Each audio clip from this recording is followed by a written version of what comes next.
Assalamualaikum warahmatullahi wabarakatuh. Perkenalkan, saya Siti Sofia. Alhamdulillah, saat ini saya merupakan dosen program studi S1 Pendidikan Agama Islam, Fakultas Agama Islam, Universitas Muhammadiyah, Jakarta. Pada kesempatan ini, saya akan memaparkan pernyataan diri dosen dalam unjuk kerja Tridharma Perguruan Tinggi, khususnya bidang pengajaran, pada mata kuliah yang saya ampu yaitu perencanaan pembelajaran. Mata kuliah ini memiliki bobot 3 SKS yang merupakan mata kuliah wajib program studi S1 PAI FAI UMJ. Adapun mata kuliah prasyarat untuk mengikuti mata kuliah ini adalah pengembangan kurikulum, pengembangan media pembelajaran, metode pembelajaran, strategi pembelajaran, teori belajar pembelajaran, dan psikologi perkembangan peserta didik. Seluruh mahasiswa PAI diharapkan mampu mengkaji berbagai konsep dasar desain sistem pembelajaran, model-model sistem perencanaan pembelajaran, dan langkah-langkah pengembangan desain sistem perencanaan pembelajaran. Selain itu, mahasiswa PAI juga mampu praktikkan menyusun model pengembangan desain sistem perencanaan pembelajaran di tingkat satuan pendidikan. Metode pembelajaran yang digunakan adalah hybrid dengan mengelaborasikan penggunaan LMS atau Learning Management System di UMJ, yaitu Edling. Selain itu, metode yang digunakan juga adalah small group discussion yang dilakukan dalam kegiatan perkuliahan, khususnya pada saat mahasiswa mempresentasikan dan mendiskusikan materi perkuliahan sesuai dengan RPS. Sebagai dosen, tentunya saya wajib menjalankan Tridharma Perguruan Tinggi dengan cara delivery, interaction, dan assessment atau yang dikenal dengan DIA. Project Based Learning adalah pendekatan yang digunakan dalam mata kuliah ini untuk membantu mahasiswa dalam menguasai materi secara multidisipliner, interdisipliner, dan transdisipliner. Adapun capaian pembelajaran lulusan disesuaikan dengan standar penyusunan kurikulum PT, yaitu aspek sikap, pengetahuan, keterampilan khusus, dan keterampilan umum.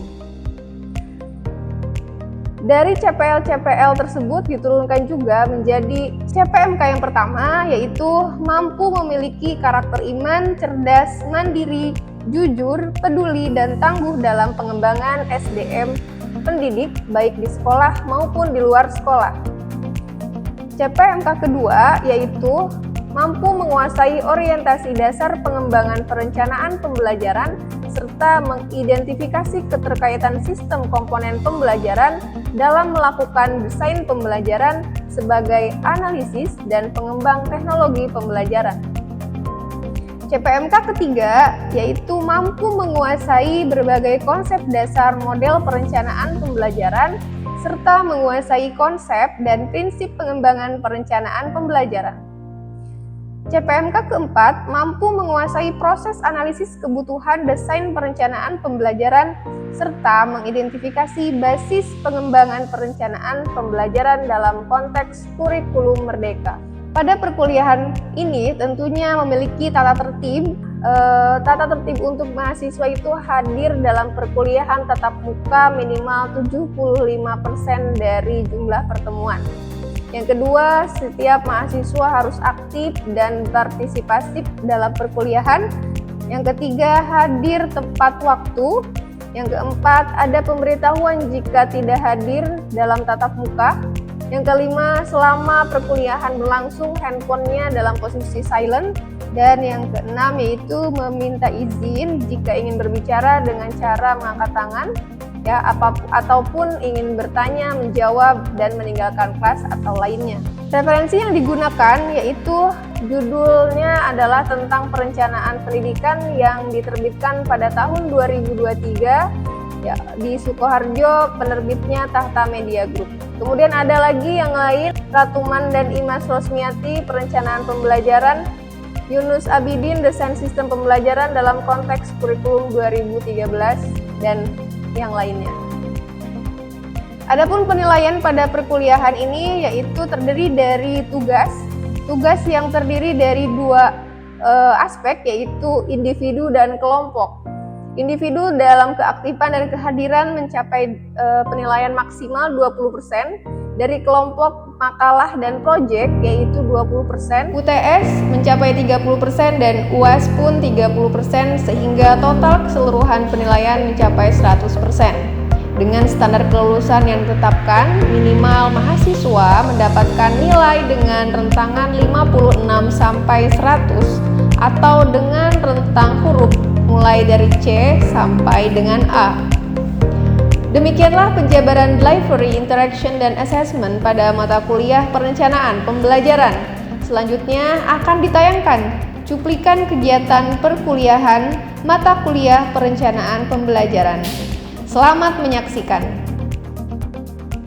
Bismillahirrahmanirrahim. Assalamualaikum warahmatullahi wabarakatuh. Waalaikumsalam warahmatullahi wabarakatuh. Ya, apa kabar hari ini semuanya? Alhamdulillah. Luar biasa. Allahu Akbar. Rupanya sangat antusias dan semangat sekali ya pada sesi kedua kali ini. Alhamdulillah. Baik, kita berjumpa kembali pada pembelajaran di perencanaan pembelajaran Prodi PAI. Pada hari ini ketemu lagi ya, semoga semuanya tetap semangat. Hari ini kita akan membahas konsep dasar perencanaan pembelajaran PAI pada pertemuan pertama. Ya, sebelum kita mulai perkuliahan kita, mari kita berdoa terlebih dahulu dengan sama-sama membaca basmalah. Bismillahirrahmanirrahim. Ya, baik. Untuk absensinya tolong kita gunakan Edlink. Ya, silakan di absensi terlebih dahulu. Sudah saya buka absensinya. Sudah? Ya, oke, terima kasih banyak. Untuk pertemuan pertama di konsep dasar perencanaan pembelajaran PAI ini, ya, sesuai dengan CPL dan CPMK, bahwasanya teman-teman nih, mahasiswa lulusan Prodi Pendidikan Agama Islam ini harus menguasai mata kuliah atau teori-teori tentang keguruan, ya, terutama perencanaan pembelajaran.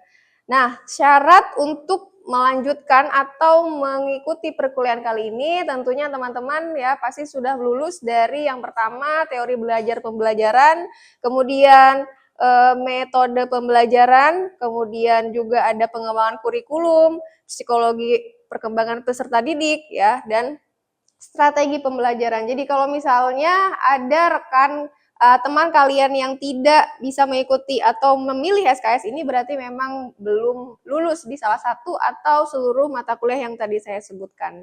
Oke, dalam perencanaan pembelajaran ini kita harus tahu dulu nih, ya, apa itu perencanaan? Siapa yang tahu?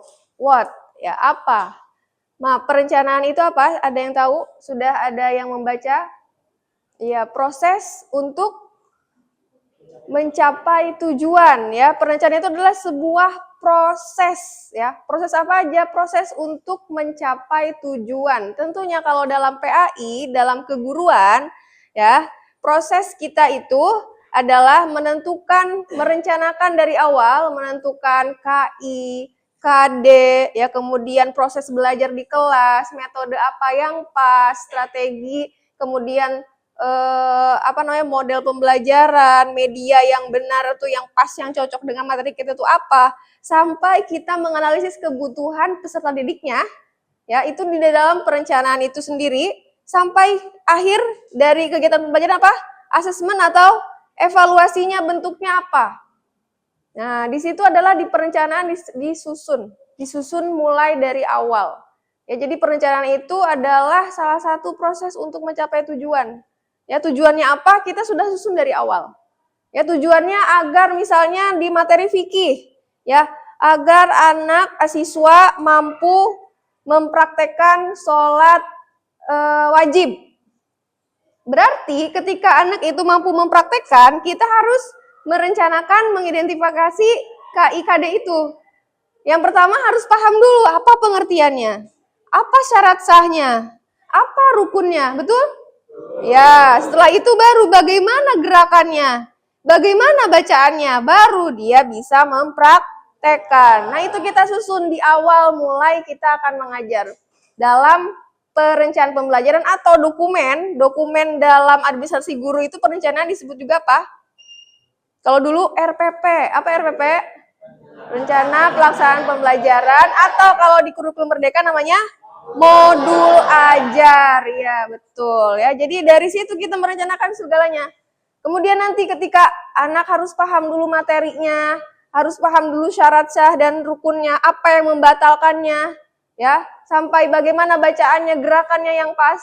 Kita cocokkan, kita sesuaikan dengan apa? Medianya yang membantu kita dalam mengajar. Kemudian metodenya apa? Strategi yang kita pilih apa? Ya, atau ruangannya bagaimana cara mengajarnya? Nanti prakteknya di mana? Apakah satu-satu, apakah dengan demonstrasi, langsung praktek? Itu kita pilih, kita rencanakan di situ. Proses untuk mencapai tujuan tadi. Apa tujuannya tadi? Siswa mampu mempraktekkan apa? Sholat wajib. Ya, kalau dalam perencanaan itu bukan hanya dari pendidikan saja, bukan kita mengajar aja. Kalau dalam organisasi atau manajemen itu kita tahu POWAC ya. Siapa yang anak aktivis? POWAC itu apa? P. P apa P? Planning. A. Actuating. O dulu, organizing. A. Actuating. Kemudian C. Controlling. Kemudian akhirnya evaluating. Ya. POWAC ya. Dan jadi bukan hanya di segi keguruan atau pendidikan saja. Di manajemen ya, manajerial itu POWAC itu sangat penting. Makanya segala sesuatu kegiatan pasti membutuhkan perencanaan. Ya, harus merencanakan dulu, direncanakan dulu ya. Kalau kata-kata mutiara itu motivator itu apa? Tulislah apa yang akan kamu kerjakan dan kerjakanlah apa yang kamu tulis. Ya, jadi kamu tulis dulu yang akan kamu kerjakan. Kalau kita guru berarti kita menulis menyusunnya dalam bentuk modul ajar itu tadi. Kita akan mengajarkan teori ini, bahasan ini kepada anak didik, metodenya apa, durasinya berapa menit, medianya apa. Ya, harus sesuaikan dengan modul ajar template-nya, kita ikuti. Kemudian nanti setelah kita jadi nih modul ajarnya, kerjakanlah apa yang kita tulis. Ini jadi panduan. Kita ngajar di kelas, nah ini yang kita lakukan. Jangan apa yang kita tulis apa, yang dikerjakan apa. Ya, jadi harus sejalan. Itu adalah konsep perencanaan. Dan perencanaan itu umum ya, standar dalam segala kegiatan, segala sesuatu itu pasti ada perencanaannya. Makanya urgensinya itu sangat penting ya. Urgensi perencanaan. Silakan dibuat 4 kelompok.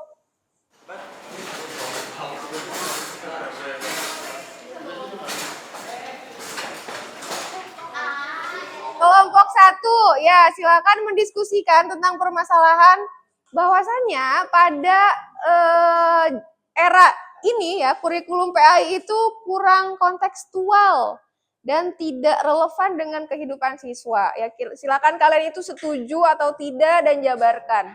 Kenapa kalau setuju, kenapa tidak setuju dan kasih solusinya. Oke, baik, selanjutnya kelompok ini ada? Ada, Bu. Ya, silakan.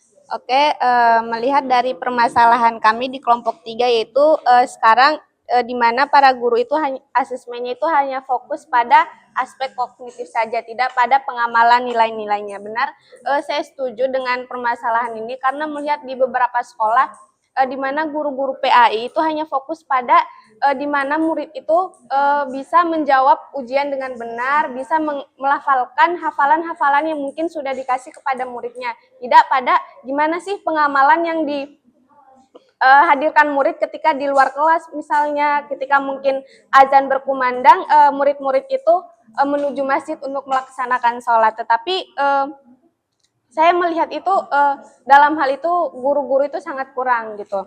Padahal kan tujuan dari PA itu sendiri itu kan menanamkan nilai-nilai akhlak, keimanan kepada seorang murid sehingga murid-murid ini dapat mengimplementasikannya dengan baik di luar sekolah, di dalam kelas maupun di lingkungan luas gitu. Mungkin solusi dari permasalahan ini di antaranya itu jadi guru itu perlu menilai sikap spiritual dari seorang murid.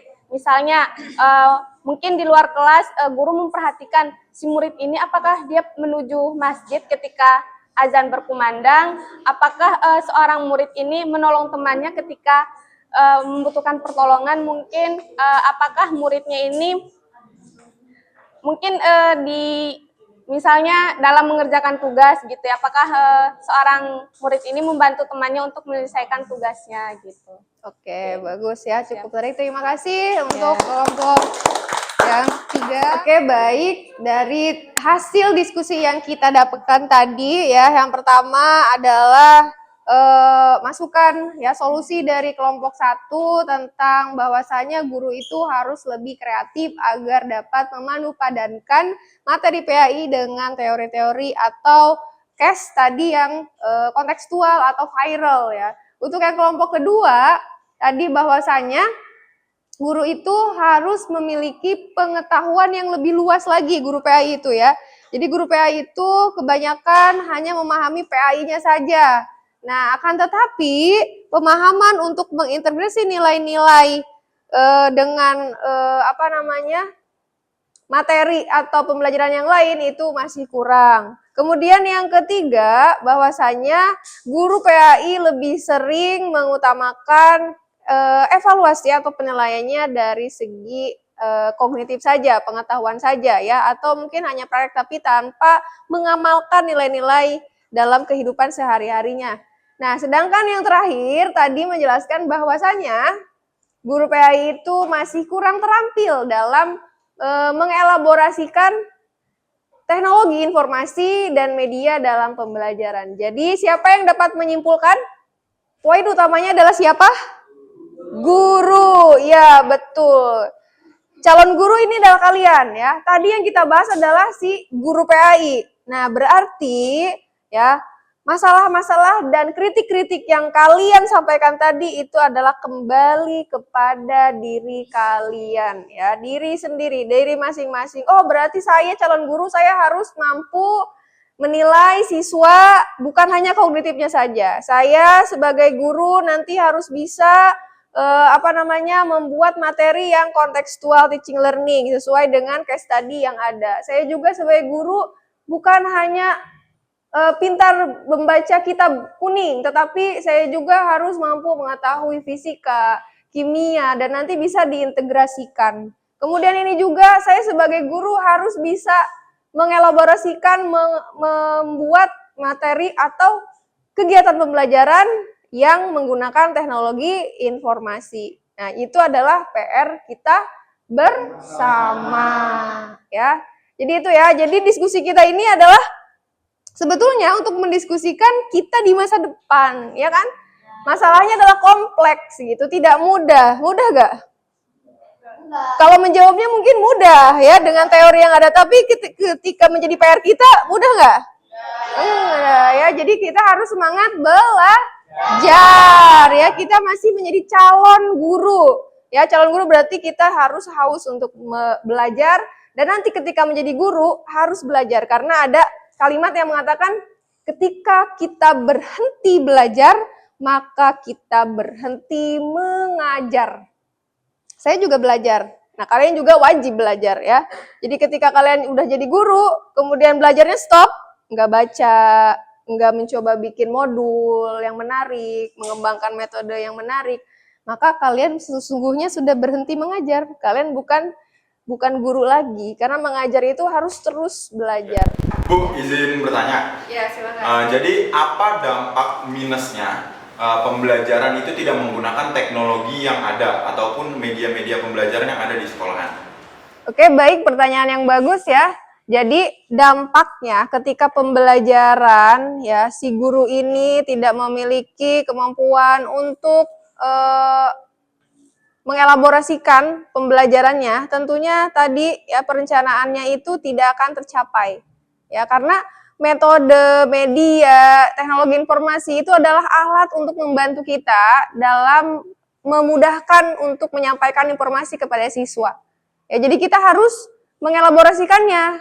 Justru karena perencanaan pembelajaran ini kita kuliah pada saat ini harus syarat mata kuliahnya ada prasyarat, itu ada beberapa mata kuliah yang harus lulus. Tadi media pembelajaran, ya kan, strategi, metode, perkembangan peserta didik, kurikulum, kita tuh harus lulus.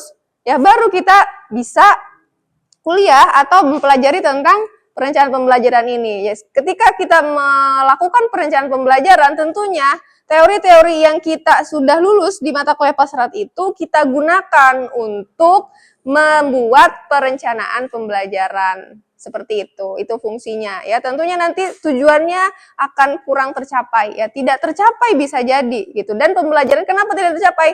Karena prosesnya akan jenuh. Ya, tidak menyenangkan gitu. Ya, mereka itu akan jenuh, kemudian hasil belajarnya menurun sehingga nanti tujuan belajarnya, KIKD-nya tidak tercapai. Itu ya. Jadi bagaimana kita menciptakan lingkungan belajar yang kondusif, efektif, ya aktif dan menyenangkan gitu. Itu adalah tugas kita sebagai guru. Dan kita harus menyusun itu mulai dari apa? Perencanaan. Gitu. Ada lagi yang ingin bertanya? Cukup? Ya, terima kasih banyak. Mungkin sebelum saya tutup ya kegiatan perkuliahan kita pada hari ini, tolong isi kuis yang ada di Edlink ya. Silakan diisi terlebih dahulu. Ya, silakan diisi dulu. Ada beberapa pertanyaan terkait materi kita pada hari ini. Ya. Oke, terima kasih banyak. Saya tutup perkuliahan kita pada sesi kali ini, siang hari ini. Sebelumnya kita give applause untuk kita bersama. Baik, terima kasih banyak. Untuk pekan depan tolong dibaca RPS-nya ya. Itu ada materi dipersiapkan terlebih dahulu, dibaca terlebih dahulu, dan mohon untuk membuka buku e-book ya, karangan saya sendiri tadi sudah saya share di Edlink juga, perencanaan pendidikan sebagai referensi utama. Terima kasih banyak. Billahi fisabilillah wasabiqul khairat. Albiru baritaqwa. Wassalamualaikum warahmatullahi wabarakatuh.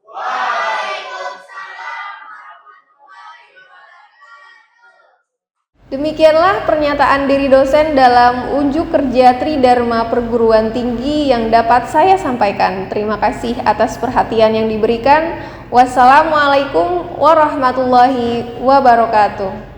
Siapkan terlebih dahulu, dibaca terlebih dahulu, dan mohon untuk membuka buku e-book ya, karangan saya sendiri tadi sudah saya share di Edlink juga, perencanaan pendidikan sebagai referensi utama. Terima kasih banyak. Billahi fisabilillah wasabiqul khairat.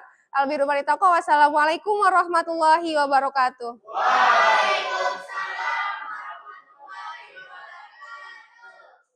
Demikianlah pernyataan diri dosen dalam unjuk kerja Tridharma Perguruan Tinggi yang dapat saya sampaikan. Terima kasih atas perhatian yang diberikan. Wassalamualaikum warahmatullahi wabarakatuh.